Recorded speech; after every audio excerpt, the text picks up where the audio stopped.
In memory of Pomsi. Pinanganak siya September 21, 2022 at na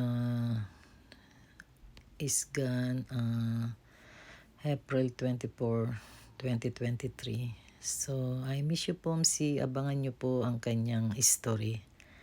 Ito yung part 1 at may mga hanggang part 1 story at part 5.